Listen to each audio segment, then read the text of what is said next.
buying a home, Rocket Mortgage will cover 1% of your rate for the first year at no cost to you with Inflation Buster. That's more game days, more family gatherings. Plus, if rates drop within 3 years of your home purchase, you'll get exclusive savings when you refinance with Rate Drop Advantage. Save when you buy today and refinance tomorrow. Call 8337-ROCKET today or visit inflationbuster.com to start saving. For fees covered rate like date requirements and other terms and conditions, visit inflationbuster.com or call 1-833-7-ROCKET. Equal housing lender license in all 50 states. NMLS Consumer Access.org number 3030. Get to the table, man! Game over! You're gonna need a big approach. Why so serious? I am Iron Man. This is a tasty burger. Welcome to the InSession Film Podcast. Hello, everyone, and welcome back to the InSession Film Podcast. I'm Ryan McQuaid. And I'm Jay Ledbetter. Thank you for coming back and joining the show, returning for our next review here for our Wong Kar-wai Movie Series. We took a week off, Jay, but we're back. You took a week. Well, yeah, but you didn't do it without me, so technically you took the week off. Well, I mean, you went on strike. Listen, you guys had to pay my demands, and I think that we all agreed on the right terms, and you got your pay raise that you wanted. I got what I wanted. Yes, at the end of the day, you're the true winner. Listen, I got the Infinity Stones I wanted, and at any point I'll snap, and we're gonna lose half the co-hosts. We already lost one. All right, I'm making a rule right now. We're not allowed to bring up anything Marvel related on our Wong Kar-wai Movie Series. What are you talking about? It's all cinema. Nipping that one in the bud right now. It was an innocent joke. The Infinity Stones, the color scheme was inspired by that of In the Mood for Love. Yeah, I was going to say they're all inspired by the cinematography for every one of these films in Wong Kar-wai. That's so true. We've had blue, we've had green, we've had like what is that? What would you say this one is? More natural, I guess. This is like a teal. Like a teal, right? Maybe some oranges thrown in there. Yeah. I feel like, what would natural be purple? is a decent way to put it. You think my Blueberry Nights will be purple? Kind of for like a blueberry pie, you know? Nora Jones is in it. It might be blue because her music makes me sad. It does. Does it make you sad? Or does it put you to sleep? One and the same. One and the same. Yeah, no, that's fair. I can't wait to talk about that one. We have a guest lined up for that one too. That's going to be a fun one. But yes, I was at South by Southwest last week, and Jay was here. You've been doing a bunch of things. You got to review Shazam. What are you talking about? You've had a great time. That's a good point. At the end of the day, I guess I was actually the true winner. Yeah. Technically all of the listeners and all of our new wonderful watchers on YouTube, all of our followers here on YouTube, they were the ones that were the winners because they got to see you review that wonderful film, right? Your favorite film of the year so far. Yeah, that was what's the opposite of a palate cleanser? It's like you get your nice Wong Kar-wai appetizer. It's like putting a bag of sand in your mouth and eating it. And then they bring you the spoiled lettuce from the trash can doused in hot sauce.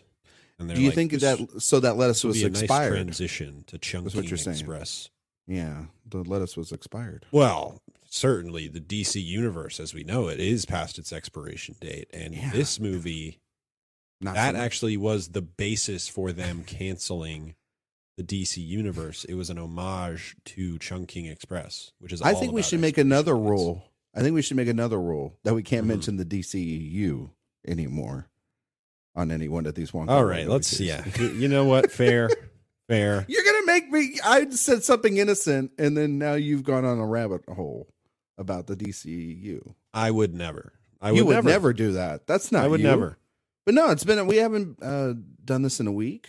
And we're already kicking off in a great fashion. But yeah, we're here to talk about Chungking Express, which is where we left off in our Wong Kar-wai movie series. And of course, it is directed by Wong Kar-wai. And it stars Bridget Lin and Tony Leung and Faye Young and many others. I'm just not going to butcher names today. I'm sure Jay and I will later throughout. But Jay, this movie is about two melancholy Hong Kong policemen who fall in love. One mysteriously with a female underground figure, and the other is a beautiful waitress at a late night restaurant that he frequents. So, Jay, this one's kind of a big one in the series, to be fair, because this one is on the old Sight and Sounds list. This is, I believe, at like number 86, if I'm not mistaken, on the new Sight and Sounds list. He's got 2 films that are on the list. One that we'll talk about in a couple weeks, In the Mood for Love. But this is the other one. And this is a pretty revolutionary film for a lot of film goers, especially of our age. People found this film. I know that I've listened to a bunch of podcasts where people found this in college and were kind of blown away by the directorial and storytelling flair that Wong Kar-wai presents here in this film. So I am curious from your perspective, since I know you watched this a couple of months ago. No, I haven't. This is the first, you didn't? Okay. Watch. No, I only watched because the running couple. joke was that you had started it, and then and then you had to rewatch that rabbit all hole was shallow. Oh, okay. It was very shallow. So it was just those 2? Was it just those two? Okay. Correct. So this was a first time watch, and you've had plenty of time. We've had a couple weeks to simmer on Chungking Express, to buy a ticket and travel down this road to this review. So without further ado, Jay, what are your thoughts on Chungking Express? You're right. This is a big one. This is the movie that really put Wong Kar-wai on the map internationally. He had been fairly established, although not seen a tremendous amount of commercial success in Hong Kong. But this one was when the whole world started paying attention to director Wong. And fascinating thing about that is he kind of made this movie on a whim. We're going to talk about Ashes of Time next week. And that movie was actually shot significantly earlier than this film was shot. But in an interview with Wong, he said that they were waiting on some sort of sound equipment to mess with the sound for Ashes of Time. And he was just like, I don't have anything to do for a while. I'm just going to make a movie. Because isn't that kind of like the Spielberg of it all too, with like Spielberg, because if I'm not mistaken, obviously also the rush to make Schindler's List, but the technology of Jurassic Park just took such a long time that he was able to, before they could finish making that film, he went and made another great film in his filmography. So it's not too rare that this happens, but it is when you're on like strict budgets and timelines and things, I guess, and especially to international demands too and everything. And when at the time you're not a super successful guy with a lot of clout who can just go get money to make a movie. But in this instance, he did. He was like, I'm going to scale it down after the big epic of Ashes of Time. I think he kind of wanted to just go back to more of his roots, that smaller scale work that we're accustomed to seeing from him, the very personal stories. And weirdly, and we'll talk about Ashes of Time next week, but we'll talk about the extended cut or the theatrical cut. No, are you going to talk about the theatrical cut? Yeah. Well, I've watched the other one. I'm planning on watching I've watched the director's cut. I'm planning on watching the original cut as well. But so wait, which one is the one he prefers? I assume he prefers the director's cut, which is 10 minutes shorter, and has none of them have ever gotten an American, or at least the original cut hasn't. You can get the new cut on iTunes or whatever. The quality of it is tough. I will say that. But we will. Well, I just want to know for our listeners out there, for purposes also too, for myself, I haven't watched it yet. I'm kind of curious. Yeah, I mean, I'm planning on watching both. I don't think you're not going to be able to find the original cut through traditional means. No, you have to be like Jay and go to the dark channels and you got to go to the dark some web. murky waters. Yeah. You're like a Todd Haynes film. You're in deep water. Yeah, you gotta just tweet, hey, can somebody find me this? Somebody will respond. Yeah, and they'll also want your last 4 digits of your social and all this other stuff. It's really weird stuff. Well, anyway, it's worth it. It's worth it. But it's just anyway, 10 minutes. That's next week.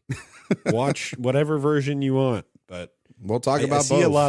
I see a lot of similarities between that film and this one, which is only interesting because, again, this film is coming right off the heels of Ashes of Time. He is mid post-production on Ashes of Time while he's making this film. And we've established Wong's obsession with time and longing. So those similarities make total sense, and they're very present in this film. Oh, but yeah. Also, the kind of loosely episodic nature of Chungking Express feels almost like a reaction to the very strict episodic nature of Ashes of Time. And I think both films rely heavily on dramatic ironies. Both films revolve around scorned lovers. I really do view Chungking Express as a kind of creative exhale after the frustrations he experienced throughout Ashes of Time's post-production process. And this film, right off the bat, this thing's a masterpiece, man. This is an immaculate piece of filmmaking, especially, the first portion of the film. It's not a half, but we'll call it the first episode of the film. Probably like first 20 minutes of the movie. Yeah, it's very good, very, very good. And then the latter portion of the film is just the movie. Immaculate. Yeah, it's split in two basically, with some kind of unifying settings and themes and minor ideas. tie-ins. Yeah, exactly. But the second portion, the final portion of the film, is just some of the best filmmaking you'll ever see. Some of the most emotionally effective filmmaking you'll ever see. And this is a film that has a half dozen shots in it that just broke my brain. I mean, truly, some of the things that he achieves with the camera in this movie, it's fascinating, because this is at once his most grounded film to date, but also his most stylized. It's got this extreme visual panache while also being the most grounded story that he has told yet, the smallest scale story that he has told. And additionally, it's also the first one set very firmly in urban Hong Kong, right? A lot of his other films are about, do you want to leave Hong Kong? This film, and somebody pointed this out in the book I'm reading, or it might have been, I think it was a Wong interview. He said, the thing that separates this film from my past films is that these are people who are very comfortable living in the city, which is very true. And to hear him say that was pretty revelatory. And it's a film where they know how to cope with the loneliness better than some of the characters that we've seen in films beforehand. And this is, a contemporary film, which the last two were not.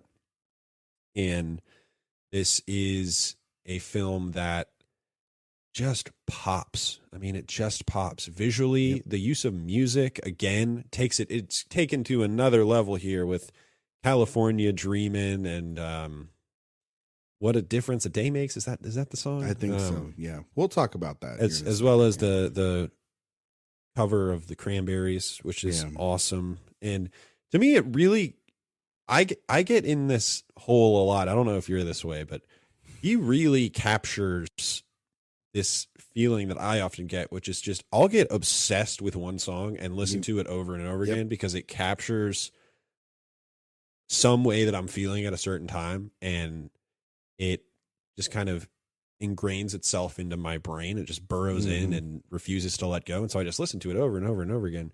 And I think he does a great job of evoking that idea in this film. I mean, there's a whole lot to talk about. It's so much to talk about with this film, but it's a masterpiece. I think this is his first masterpiece. Yeah, Jay, I think that if I could just go right off of what you just said, talking about just the music, I think that it's such a vital tool that directors either know how to do or don't do, and know how to use it correctly. And then some directors use it very on the nose. You know what I mean? And it feels like, I've heard this, I've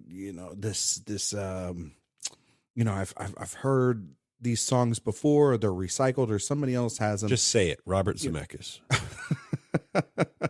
Well, I mean, I don't know necessarily about Zemeckis. I mean, I know that he owns like a chunk of a soundtrack, but even like in something like Forrest Gump, there are certain songs that like you see those songs. You know what I mean? It's the lazy thing of like anytime somebody makes a Vietnam movie, CCR's got to be in the soundtrack, right? It's the laziest sort of thing that any director, no matter how great they are or whatnot, they always or do in it. Flight when they're doing Heroin and they play Under the Bridge by the Red Hot Chili Peppers. Yeah, exactly. Yeah, no, Very I mean, annoying. it's, however, you could accuse California Dreaming of being very on the nose, but I think it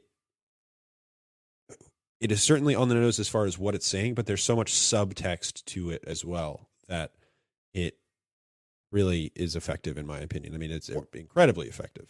yeah. I was going to say is too. It's like there are great directors though that they take a song and they utilize it so well that it's known with them.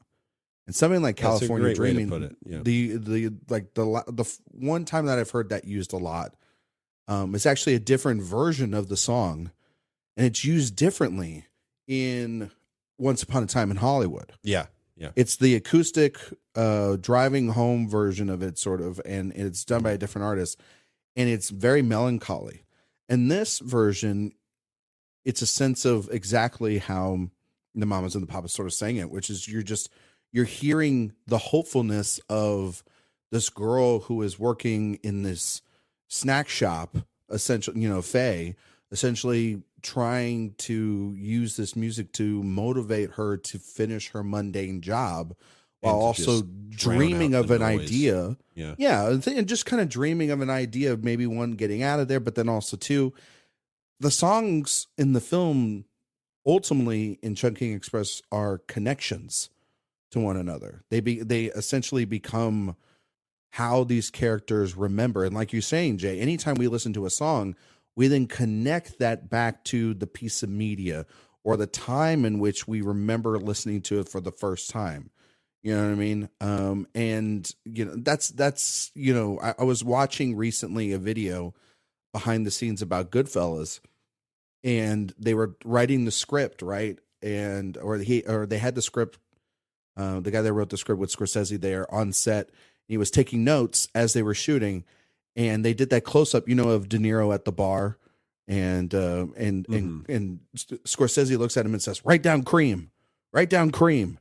And the guy's like, "Cream? What do you mean? You need me to go to the store or something? Like, what do you mean?" He goes, "No, write down cream. Just write it down." And then when they went into the final print to watch the whole thing, he had knew 4 months, 5 months before that he wanted that needle drop specifically in that moment. And so masters just always think 6 steps ahead of everybody and how they want to utilize a song. And I think these songs here are great and yes, they are repetitive, but they don't feel repetitive. They feel like every time they're utilized, they're perfectly utilized. Also, too, there's probably like put a giant budget can only get 3 songs sort of thing too. Always feels like that when you're dealing with Wong Kar-wai. But it's how he utilizes them when he utilizes them. Moments of silence turn into moments of jubilation. How characters reconnecting, hearing that song every single time has a different implication every time we see them. Recontextualized. It's beautiful in the way they're doing it. And, so I was watching the film and I was just kind of sitting within it. And the first 20 minutes of the movie, I'm going, okay, what are we doing here? Like it was it's a first chapter and it's very different than the second half. But as you start really diving into it, it doesn't matter if you spend 20 minutes with a set of characters like we do in the first half, or you spend an hour and 25 minutes with them and learn an entire storyline, an entire love story right then and there. The sense of loneliness and isolation and wanting to be with somebody doesn't go away. You feel it. And that's what the real connective tissue is the sense of, I don't want to be alone. The first cop says that at the bar to the mysterious woman. He goes, Time moves on, but the desire to not be alone is a constant. Exactly. And the idea in those first 20 minutes in the first story of an expiration date, and really the idea of like, does love have an expiration date? Does longing for memory someone have an expiration date? Does memory, exactly. Even though there is this, we all have time and we all have clocks, and there's maybe not the moment, or it's maybe not the time in which these two can connect, and you can't manifest that sometimes. You Christopher can't Nolan create probably it. loves. Oh Wong my Kar-wai God, movies. you know he does. There's I mean, two like, guys who love time.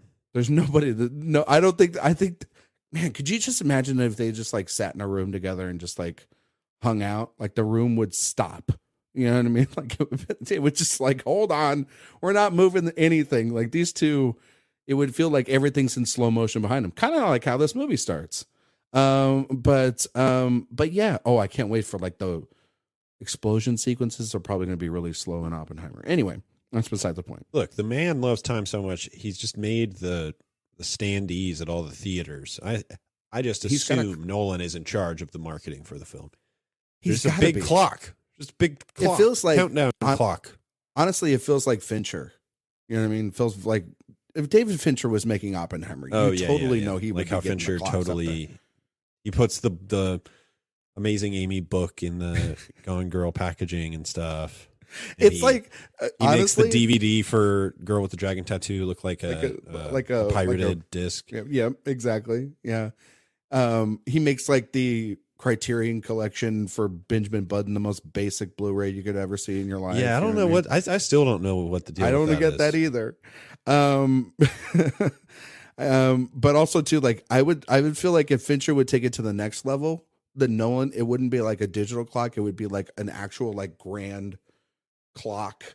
Like it would be like a Union Station, the way Fincher would want it to be like, you're putting this in every theater. I don't care.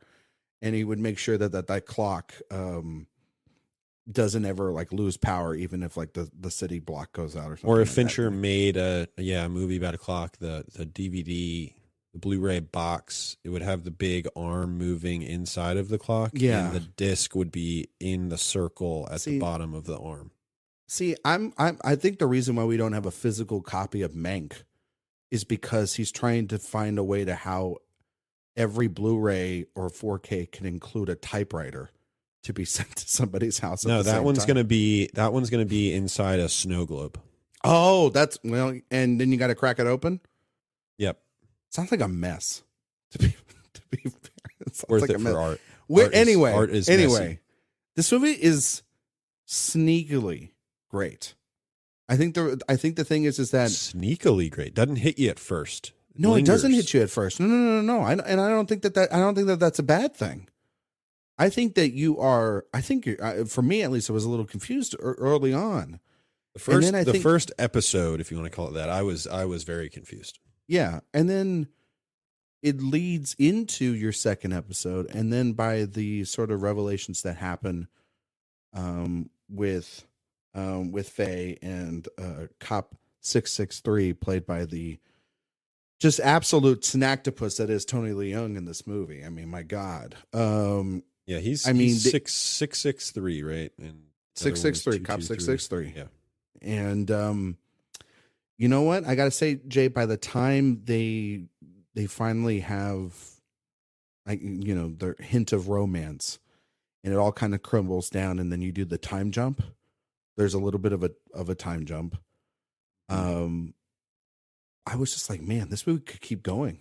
I was bought in by then, and I was like, this is great.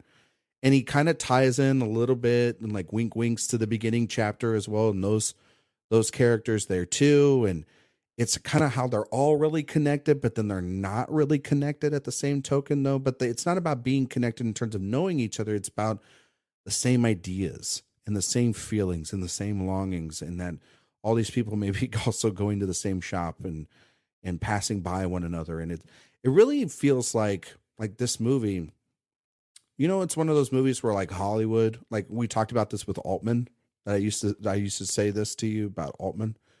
Is that like, because he's got these large ensembles and there's an overarching theme inside of those films, that Hollywood then took those, and then that's how we get something like a Crash or various other things. You know what I'm saying? And same thing goes with like Magnolia and things like that. Like Chungking Express falls in a little bit in that too, for especially international cinema, because you see the sort of connected through line, but it's so subtle too, and the subtlety is what really carries it over the top.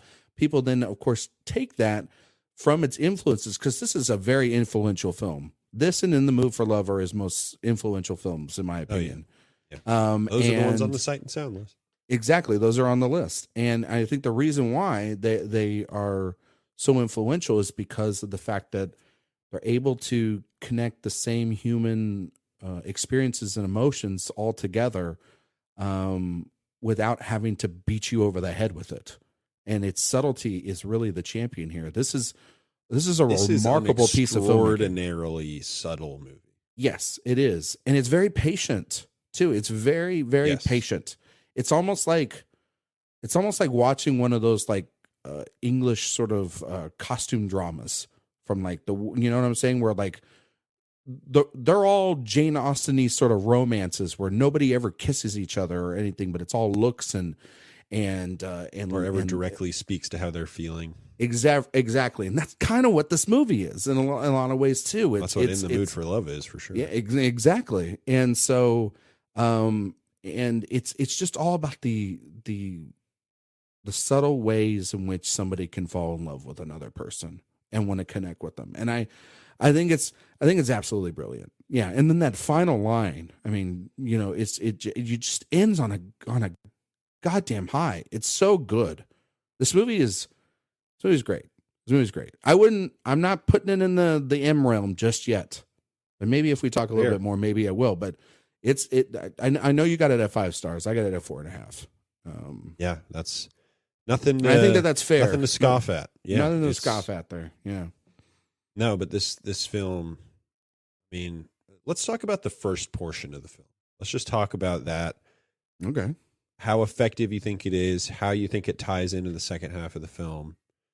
Because I was truly watching it, I was kind of baffled by it. It starts out with this really aggressive action sequence with that technique that we've now seen from him several times, and we see similar but almost fancier filming techniques later in the film. But yeah, it all starts with, you know, I was 0.01 centimeters away from this woman, and 55 hours or whatever the time was later, I'm going to fall in love with her. And he's basically speaking from the future, kind of watching the movie, which is a really fascinating way to start the movie, and also really establishes the subjectivity of time that we see in this film, and, you know, a lot of his other films. Yep. But it ends up being about this woman in a blonde wig who is leading a drug smuggling operation, and she is betrayed by the people that are working for her, and essentially told that she's going to get killed if she doesn't figure it out. Yeah. And she's a very lost soul. You know, she's kind of just wandering around trying to make her way, not even knowing really what's going to make her happy, because she feels so stuck in the situation that she is in. And you have this police officer, Cop 233, who has just been dumped. And this is a man who is obsessed with expiration dates. Every single day he goes and buys this canned pineapple that expires on May 1st, which is both his birthday and the 1-month anniversary of his girlfriend breaking up with him. And he keeps saying, you know, she's going to come back to me. She's going to come back to me. I just know it. I'm going to get these countdown pineapples as kind of a good luck charm, just knowing that it's coming soon. And obviously it ends up not going that way. And you have him going down a little bit of a spiral, and he eventually meets this woman in the blonde wig. They go to a hotel room. She falls asleep. He eats a cheeseburger, and that seems like that's it. It seems like that is the entire story. It is very depressing, and you just have these people who are just stuck, because you have this police officer who always goes to the same restaurant to try and to get his girlfriend some food, and we realize that part of what happened was he keeps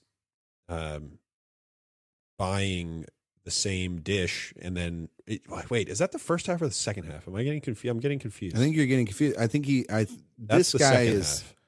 Yeah, the first cop 233 at the beginning has already been broken up with. Yeah, he's already broken up with her. Yeah, he is.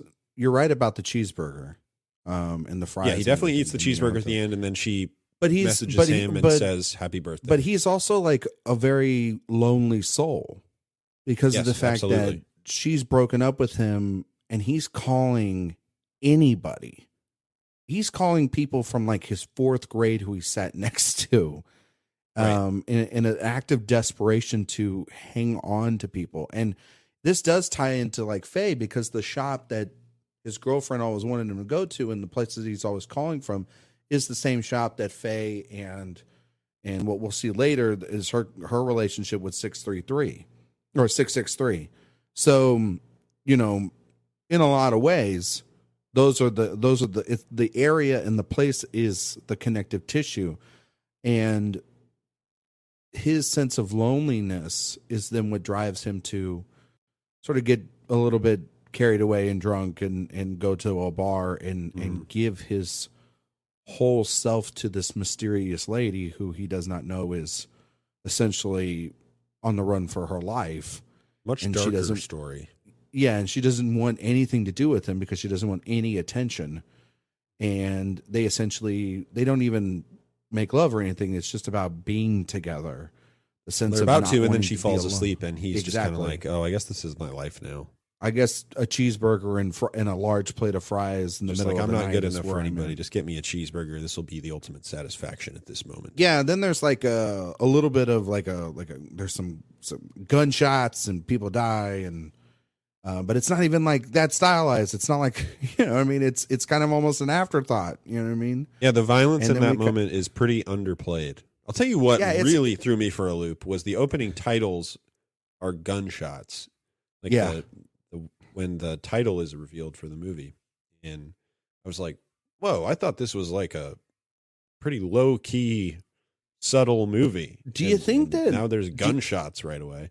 Do you think that this whole first section also too, in a lot of ways, is a shot at, you know, obviously his first film, and we talked about it, was more actiony crime. It's a Hong his Kong second film doesn't movie, kind of. Yeah, his second film is not that. Audiences have a mixed reaction. So does the studio. He's making Ashes in Time, you know, right now, and it's from all accounts essentially it's hell for him. It's a disastrous post-production process. Yeah, I mean, anytime you have to start having multiple cuts of your film, it's never usually a good thing. You know what I mean? Like, it's never the fact like that movie essentially doesn't exist is probably telling. That too. All involved kind of feel about it. Yeah, I mean, you know, you're talking about. Yeah, you're right, Jay. I mean, like, if something doesn't exist and it's on your filmography, you probably are gonna have, you know, probably not want to talk about it.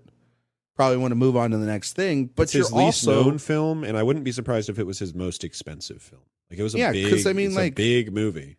But Days of Being Wild was like, there was a lot of like a reaction against it too, and then so and we know this from doing other movie series, especially when we talked about Fincher. To bring back Fincher into this a little bit, it's like Fincher notoriously made films that, you know, he had strife with the studio with and had to struggle with, especially early on.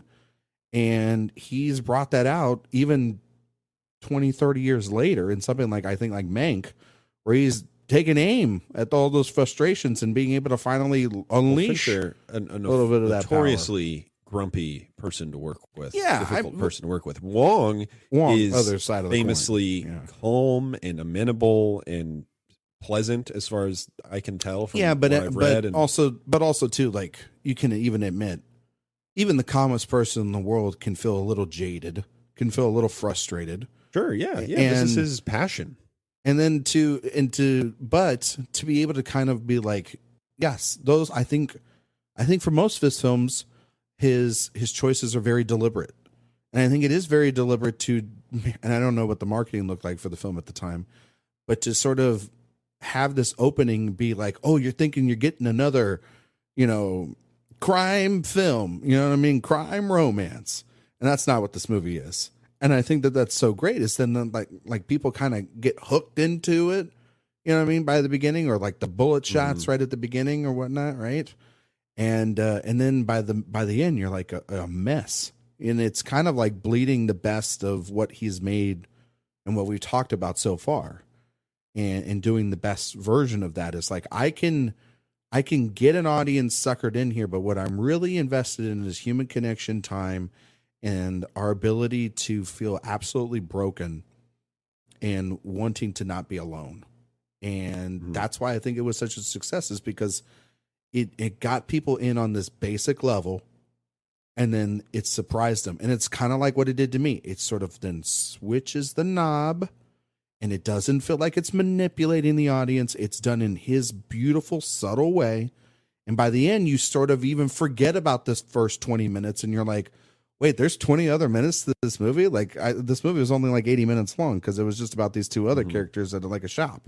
You know what I mean? So I think that that's what's sort of great about it. And is that you can look at it as it's connecting, but then you can also look at it as a subversion of expectations too. And I've only seen the film once as of now, but apparently you do see characters from one story kind of in the background of scenes for the other story. They just kind of are floating in and out, like giving you this sensation of, just ships passing by in the night. These people are living such similar existences, but completely unaware of the other story going on in this world. And I do think it's an incredibly clever tool to kind of make that restaurant the center of the universe of this story. I think it really grounds the movie. And also, they just pull off some fun antics. This is at times a very fun movie. Yeah. When 663 is talking to his Garfield doll in front of his aquarium, I laugh. His love of inanimate objects is a very funny quirk that he has in this film, but also speaks to the kind of state of urban life at that time. You see this invasion of American pop culture in this film that you don't see in the other films. There's a lot of American brands that you see throughout the course of like this Coca-Cola movie. is the prominent piece of bright color inside this mostly white exterior restaurant. You know what I mean? Yeah, it's all like metallic silver and white, and then this big bright Coca-Cola it's advertisement. Big bright like red Coke. You know what I mean? Like, it's very much like, well, it's of the time in which, as modern as we were sort of becoming, things are becoming more global. You know what I mean? And and he's blending the past and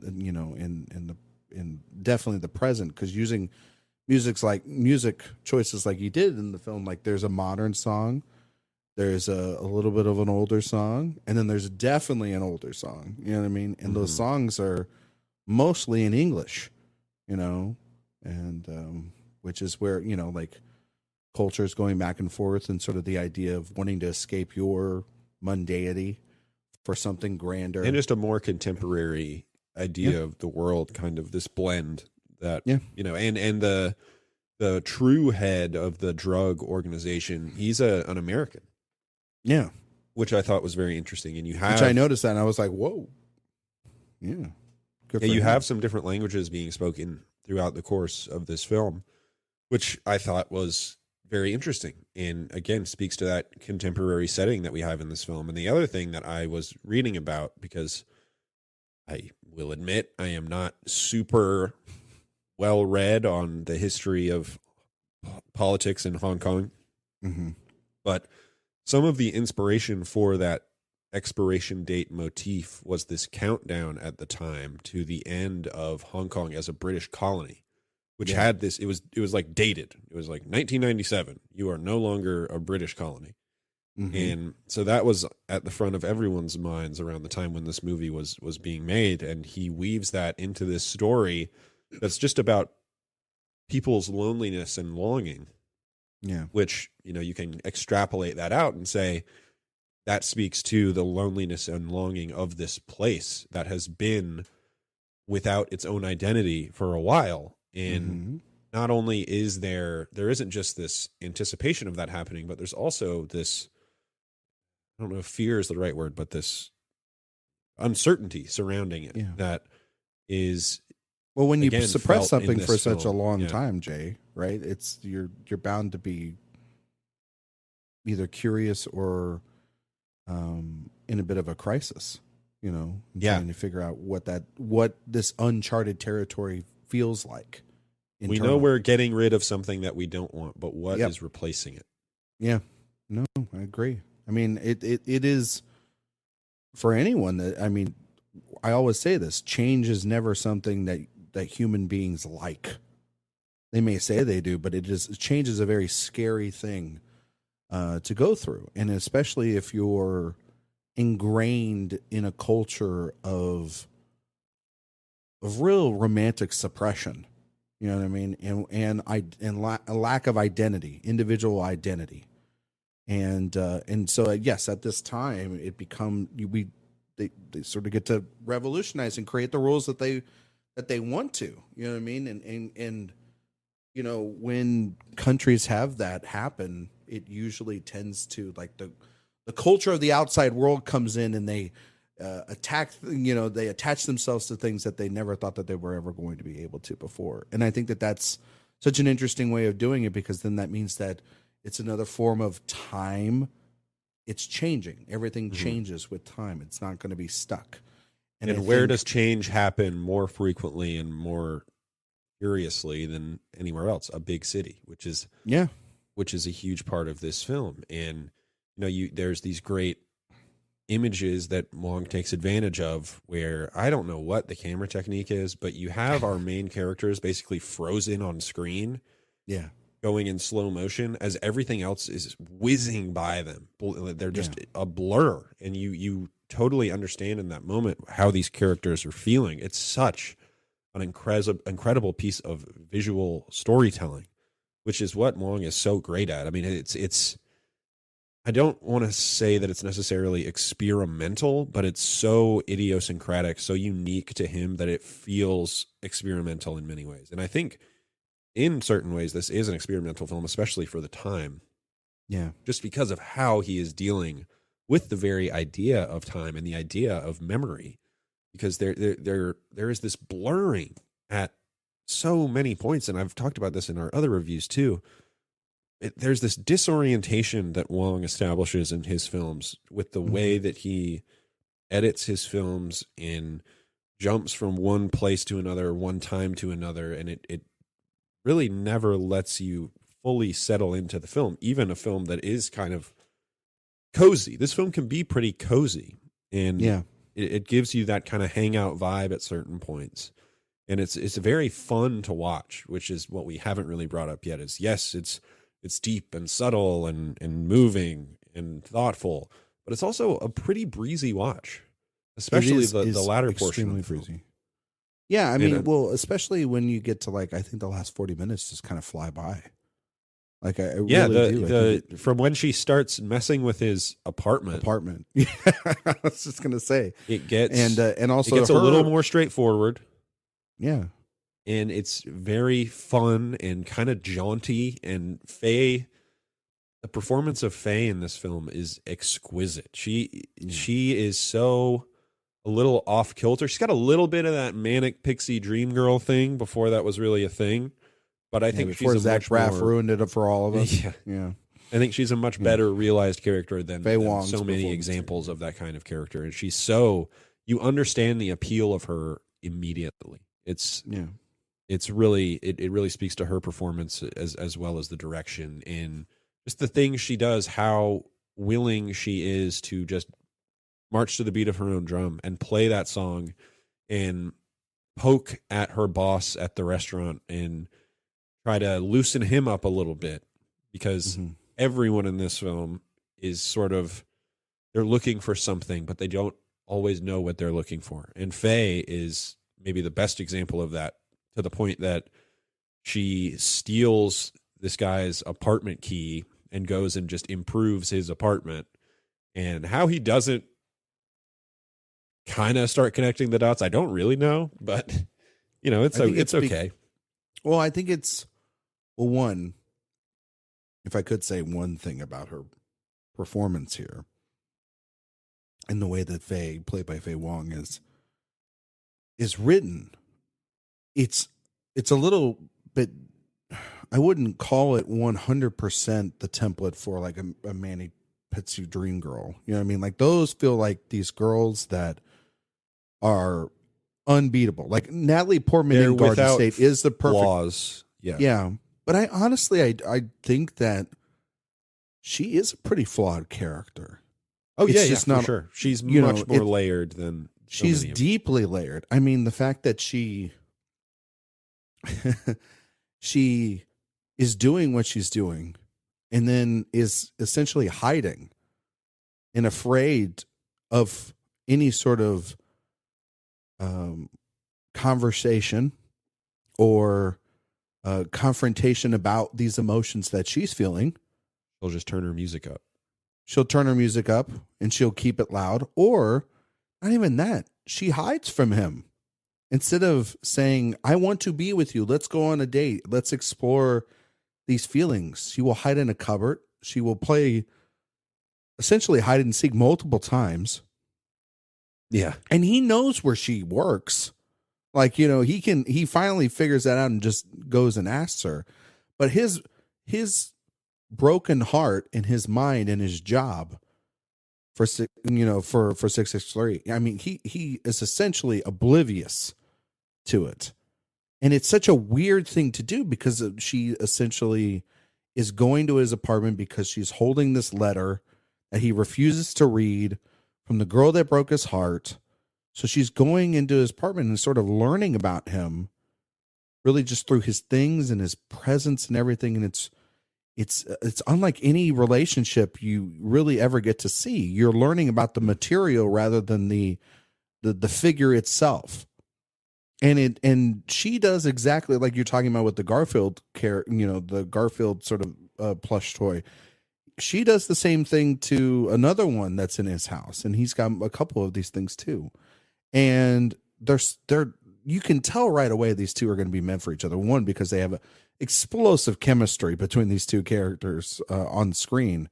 I think Tony Leung might just he'd be able to have chemistry with the cardboard box. I mean, like if he came on the Zoom right now, I mean, I would not be talking a word of English or any other language to you or him, because he is one of the most gorgeous men I've ever seen in my life. I mean, he is incredible, Jay, in this movie too. Yeah. I mean, he's just, it's just the way his eyes pierce through the camera's lens.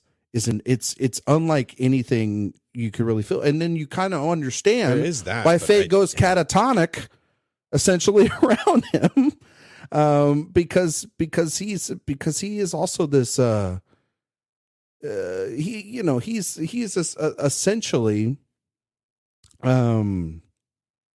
he's in a lot of ways also too this perfect representation or whatnot of what a dream guy would be, but he's deeply flawed as well. So they're both like playing almost caricatures, but then there's more deepness and darkness and sadness underneath everything that they're doing. Yeah, absolutely. And you talked about Young's striking looks, obviously totally true, undeniable. But what I've always appreciated about him is his world weariness. Even in that ending scene where he's playing the gambler, you have this feeling that this guy, yes, he's handsome, yes, he's confident, but this guy has lived a life. This guy has lived a life, and he has a lot on his mind at any given moment. And that is also very much the case in this film, where he is dealing with this breakup. And what I think is also so remarkable about this is the chemistry he has with Faye and the chemistry he has with his ex-girlfriend in the flashback sequences, the flight attendant, are so different, but they're so electric. Both of them are so electric. You totally understand why these people fell for each other in the way they did. That scene where he's with the flight attendant for the first time and he's flying the little toy airplane around on her body and over her body and everything, that is some sensual stuff. I gotta admit, that is some really spicy stuff going on there, and it is so different than so many of the other moments in the film. It's a moment where two people are really exposing themselves and are able to express their feelings in that moment in ways that characters at other parts of the film are not able to, because this is kind of the origin of that pain and the origin of that suppression. Because he felt like this the first time and then he felt so bad when it was over, he doesn't want to expose himself like he does then to Faye.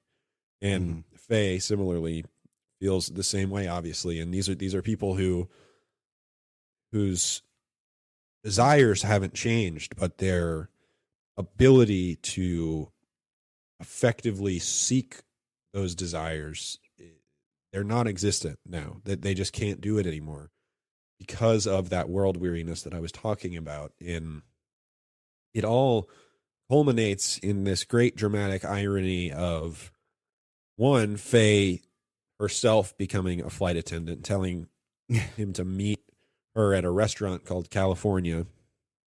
She stands him up, and she becomes a flight attendant in California. The place, literally leaves that restaurant. night, like just gets on a plane and leaves. You know, and he gets this napkin that gets soaking wet. He can barely make it out, and lo and behold, through this series of circumstances, what Faye was telling 663 in that wet napkin comes true through circumstances, beyond that plan that she had. Because we have 663 again returning to the center of our universe, purchasing that restaurant, and then you have Faye going to meet him.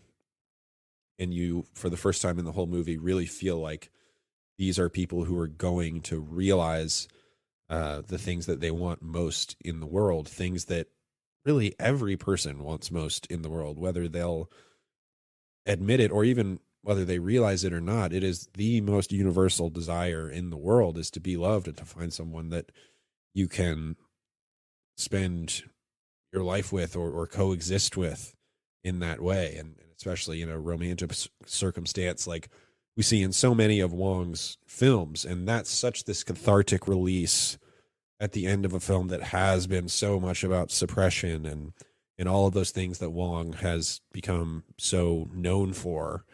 And it's really a release in a way that we have not seen in any of his movies yet. And in some of his films, he doesn't go for. Sometimes it's just like, no, I'm just going to let this bubble continue, or this balloon continue to inflate, and it's not going to burst.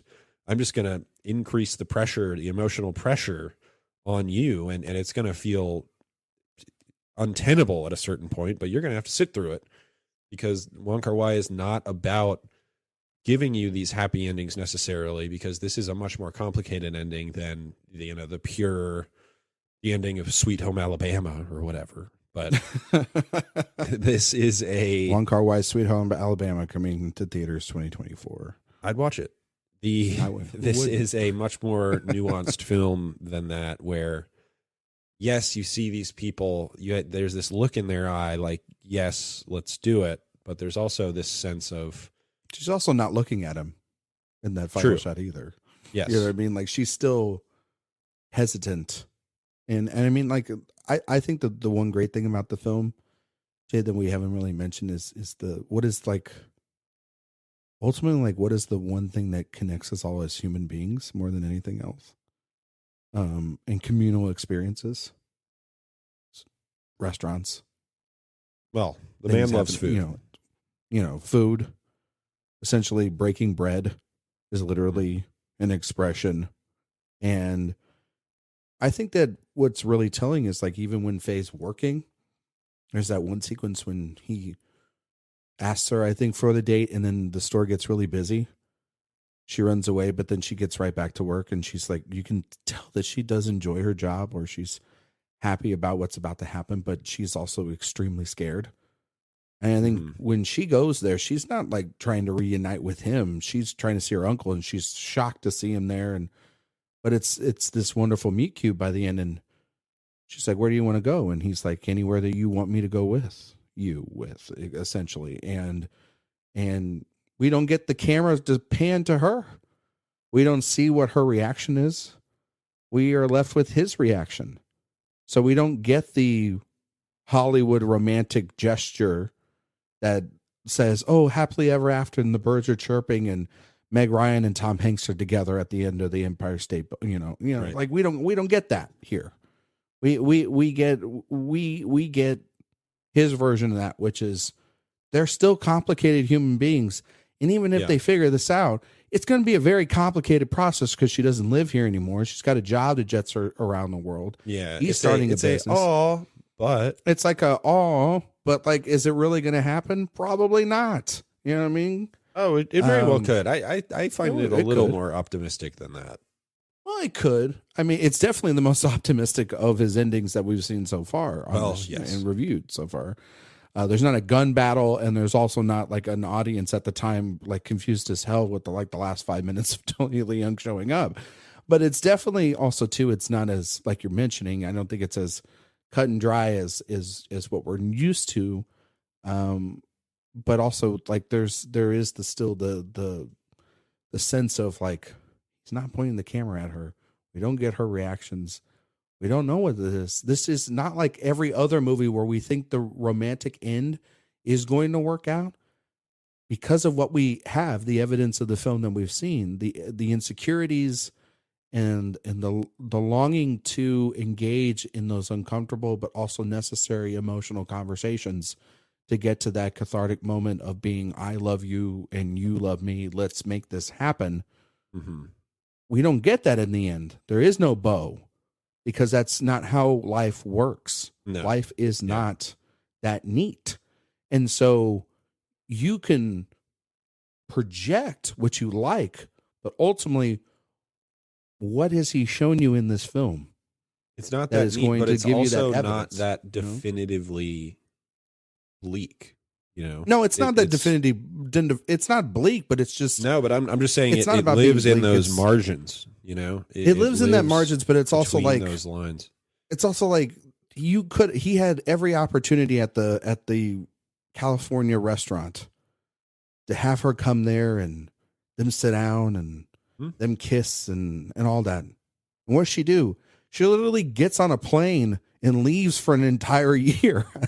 And it's like, also like, you're just like, wait, the logistics, he literally asked her out the morning, you know what I mean? Or earlier in the day. Like it's wild. And that's another one where the time jump is very disorienting. And all of a sudden it felt like we were 0.01 centimeters away from them getting together. And then all of a sudden, boom, we're a year later, their lives are completely different. Exactly. But those feelings linger. Exactly. And that's okay. I mean, it's kind of like, the best example of this, Jay, is the end of Before Sunset, where he's like, you're going to miss the train. And he goes, or you're going to miss your flight. And then he goes, and then but you get his reaction of him smiling, and he's not going anywhere. You know what I mean? He's not going anywhere. This definitely has, but you also know that there's going to be some complications. You know what I mean? You know what I'm saying? So, like that's a more, I wouldn't say clean because we get another movie there, but here it's there's still stuff that they have to tackle. There's still those initial conversations they're going to have if it's going to work out. So it's not bleak, but it's definitely like, it's realistic. He's very realistic. Yeah, he's very realistic with his characters here of being like, no, if they're going to want to make this work out, she can't get on a plane and run away from these feelings. Yeah, it's pretty grounded. That's a very grounded story. except for it is heightened how she goes in and tweaks his apartment. But yeah, we've all done weird things for love, Jay, haven't you? You know what I mean? So yeah, I sure break into I'm sure people's houses all I'm sure if the we got time. the wife on here, she'd be like, yeah. Oh, I'm sure. Yeah, that's never. Yeah, gonna happen. I don't think we need to open Pandora's box on YouTube, but that's it. They have Pandora's box openings. If you actually want to go and search Pandora's box here on YouTube, they unbox those videos. And those are we need to get in on the unboxing game. Yeah, we really do. Yeah, we really those do. FYC packages. Yeah, I'm pretty sure they would not want us to do that, the studios, but I don't know. Maybe nobody does them. That's actually our market. We could corner the market. Yeah, and rate them and be like, this studio B, this studio F. You know what I mean? Netflix bombs again. Amazon with an advent calendar. Come on, who's got room for that? Oh my God, you didn't get that, did you? No, the advent calendar one I did not. Man, that thing was huge. It was the size of my. That was like the size of like a king size bed. How big that box was. Good Lord. Yeah, I don't even get as much stuff as you, but man, I got so much junk. Yeah, I got a lot of that stuff. I got a lot of stuff. I ended up like organizing it. It spent me like an hour one night just like organizing all of it and putting stuff away, and because we got a lot of storage. Some of them back here. Some of them there. You got the Netflix ones, the Irishman book and the Power of the Dog. I don't have any of the Irishman books or the Manx stuff. That Irishman one is awesome. That's my favorite FYC thing I've ever gotten. Yeah, if I could ever get the Irishman book or like did they do a Manx book? No, they did not do a Manx book. They didn't do a Manx book? They were pretty down on Mank from a FYC perspective. Yeah, they did. They pushed a lot of Chicago 7 stuff that year, right? Yeah. Yeah, nobody wants that. I don't even think Aaron Sorkin wants that. But yeah, if I ever got that Irishman book, man, that would be great. Netflix, if you're watching, you know what my address is. You can buy it. I think it's like $170. I'm not buying it. Somebody's going to give that to me for free. Like... And I don't want that as a gift. Folks. Nobody give that to me. I want it for free. Like that would be great. I don't want like my friends like you to go out and buy me an Irishman book that's probably taking up as much space on your bookshelves as it would on mine. You know it. Yeah. You know it. So I was surprised they didn't do anything for Bardo. They didn't send out anything this past year for Bardo. All it was a screener. Yeah, just the disc. Yeah. Could have been like a cool time to do like a mezcal or something like that for Bardo. That would have been like, get us all drunk. You know? Yeah. Honestly, anyone that sends liquor from an FYC campaign, they got my vote. Yeah, that's a solid choice. I'm totally kidding out there. Any voting body that's seeing this are going to probably think like I'm crazy or whatnot. But no, you get a lot of They know what they're doing. They know what they're doing. Like they're going to do it anyway, even though they shouldn't. They really shouldn't. They should just. Ryan Johnson sent us kombucha. Jared Leto's hard kombucha. Yeah, I never drank it. Did you drink it? Yeah, it's just regular kombucha. You didn't get the beach towel that I got. With the pins, I got that. Anyway, Chungking Express. Anyway, Chungking Express. Any final thoughts you have? You know who? You know what? I will say this. This is one thing I'm going to mention it now. Wong Kar-wai, not as much as he's celebrated now, wasn't really celebrated a lot throughout his career. No, this one was a grower. Not even just this one. I'm talking about like any of his movies. Even like in The Mood for Love, you think, they would submit that for the Oscar or Golden Globe, maybe, or any stuff like that. No, it wasn't really an afterthought. None of his movies. He's only won one prize at Cannes. He won director for Happy Together. That's the biggest major I think a lot of critics prize. Caught on.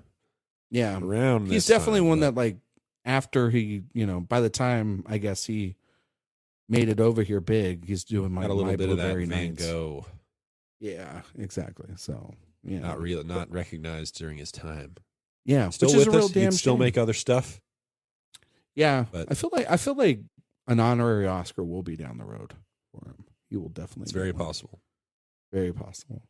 Anyway, final thoughts you have on Chungking Express? Yeah, best shot we've seen so far in this series is when 663 is at the jukebox, and you see that effect that I was talking about, where he's going in super slow motion, putting the quarter into the jukebox, while everyone just whizzes by him, behind him. It's this really crazy effect that I haven't really seen before. It's almost like it's strobing in front while it's whirring in the back, this kind of time lapse, high speed blur effect going on.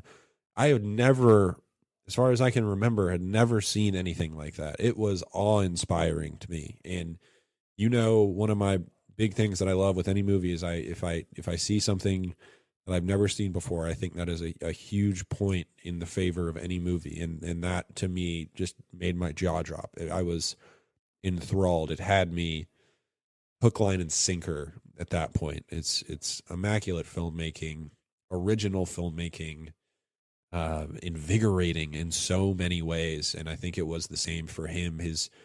His devotion to naturalism here is really, I think, a great approach for him, especially in this time when he had made his least naturalistic film. The use of handheld cameras, I think, gives this film a real vitality to it, even though he's not afraid to just stick his camera down too. There's this incredible shot in the first sequence where there's this crazy canted angle. It's at like a 30-degree angle. It's just a shot of him sitting in front of the restaurant, but it just gives it this vitality in that moment to just understand compositionally how effective that will be to give the viewer something that they're totally not accustomed to seeing. And that, to me, has been the real revelation of this series, is how deliberate Wong Kar-wai is with every shot in his film. I think visually, aesthetically, compositionally, he's one of the greats as far as I'm concerned, at least so far. And with the stuff that I've already seen that we still have to talk about, he's a master visualist, absolutely, and that is the case in this film more than any of the other ones that we've talked about.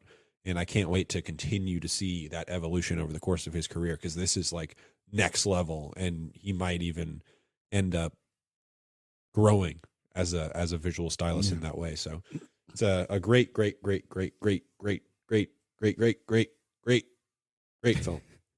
Oh, any more? Great. All right. No, I agree with you, Jay. I mean, I think the editing in this movie is extraordinary. I think it really is. It's like his movies are just the best little containments of editing that you're going to just find in any films that you'll ever see.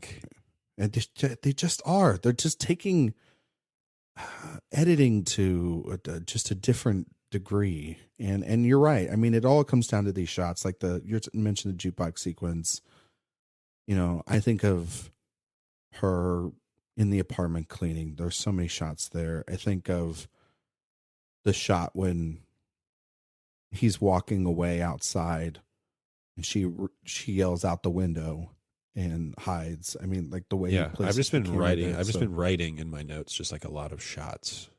Well, I think also the aerial play, the not an aerial, but like the end there too, the final scene, the final reconnection between the two of them, the way he places the camera high up to see her reaction from his vantage point, and to see her his reaction from her vantage point, and the way that the camera is positioned perfectly within their eyesights there. It's incredible. The close-ups here, absolutely astonishing by the end.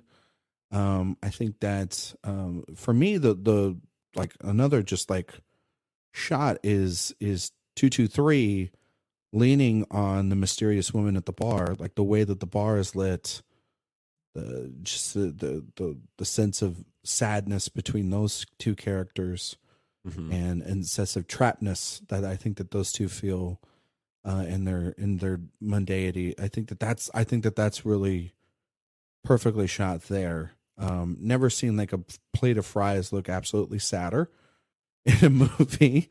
I think that like I was the great watching, part was about like, that moment is he's really satisfied eating that burger. Yeah. It's just kind of this breath, this exhale that he's finally able to take. Yeah. And as sad as it is on the surface, it's kind of what he needed in that exact moment. And then he returns to the world, the sad world that he is inhabiting.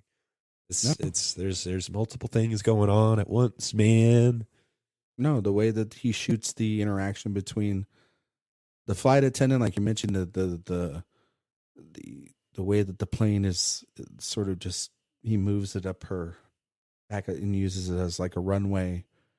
And he's got them, and he's in that moment. He's got the music going on, and then he's also got like a flight attendant announcing the instructions on a flight at the same time. It's just crazy use of sound. Crazy mix of sound work. That's it. That's some experimental stuff. I mean, that's crazy.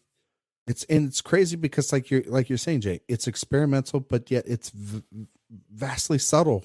Also, too, you're having to catch these things in the moment. You know what I mean, and write them down. And it's honestly his most confident work that we've seen so far. It's definitely the one where you're just like, which is funny because he was at his least confident as he's like, I am at like an existential crisis. I don't know if I can do this anymore. Yeah. And then he's essentially like, I'm hanging it up, and I'm never going to make it because this is taking a lot out of me. He was very much in a Todd Field-esque state of affair. After, even worse than that, because Todd Field actually enjoyed making it's definitely got that Alien 3. Yeah, it's got that Alien 3 vibe. He's got that Fincher, like, get me out of here and never let me stand behind a camera ever again sort of feeling. It took a lot out of him. But, sometimes in exhaustion becomes clarity. And in clarity, then you're able to see how you can improve. And then when you improve, with a clear mind and a clear, just blank slate, you can do whatever you want at that point. He just let his instincts take over, I think. Yeah. And that's, I think he let this and he let this do more than like a studio in this speak, which is always the best thing when a director is doing that. Because when they've got this and this connecting here, it makes usually pretty special. For podcast listeners, he is pointing at his head and his heart. Yeah, exactly. Sorry. We're doing both visual and audio visual medium. If you want to see that in action, you got to watch it on YouTube. You got to watch them both. Hey, you want to see me pointing at my head and my heart? Like, I didn't get this sweet poster set up back here just for everybody to listen to the podcast. He didn't spend a month's worth of formula just to get these posters. Sorry. I'm not wrong. Sorry, little dude. That's... I think that joke hit way too close to home. Or just, it's like a grocery store bill. We're going back to our best movies about fatherhood podcast here, where I'm just like, oh my God, fatherhood is impossible.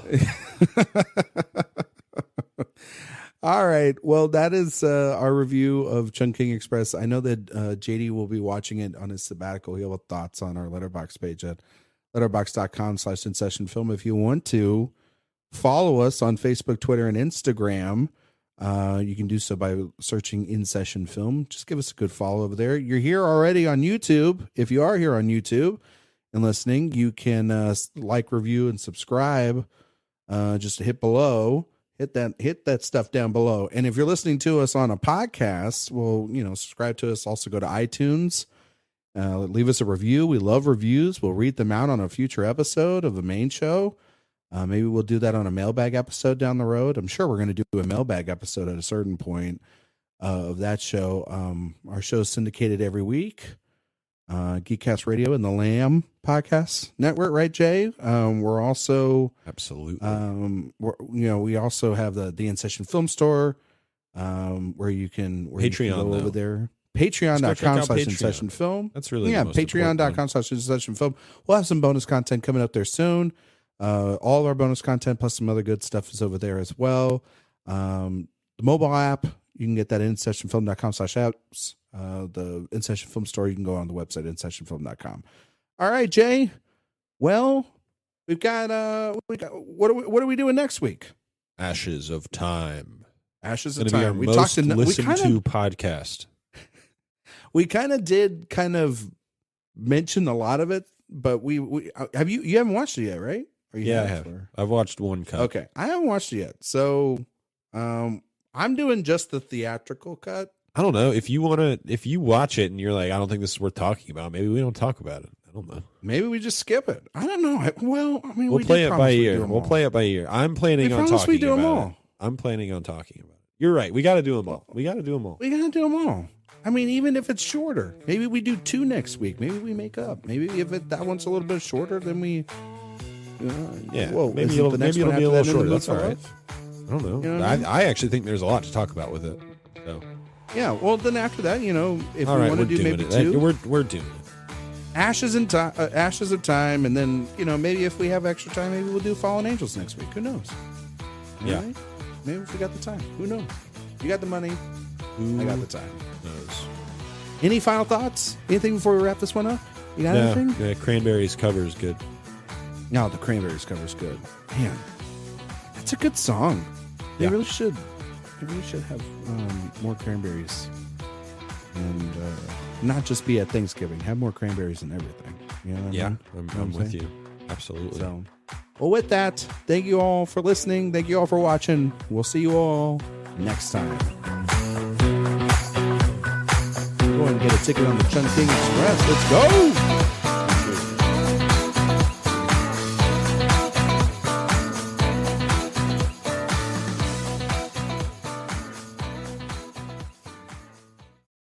Buying a home, Rocket Mortgage will cover 1% of your rate for the first year at no cost to you with Inflation Buster. That's more game days, more family gatherings. Plus, if rates drop within 3 years of your home purchase, you'll get exclusive savings when you refinance with Rate Drop Advantage. Save when you buy today and refinance tomorrow. Call 8337-ROCKET today or visit inflationbuster.com to start saving. For fees covered rate like date requirements and other terms and conditions, visit inflationbuster.com or call 1-833-7-ROCKET. Equal housing lender license in all 50 states. NMLS Consumer Access.org number 3030.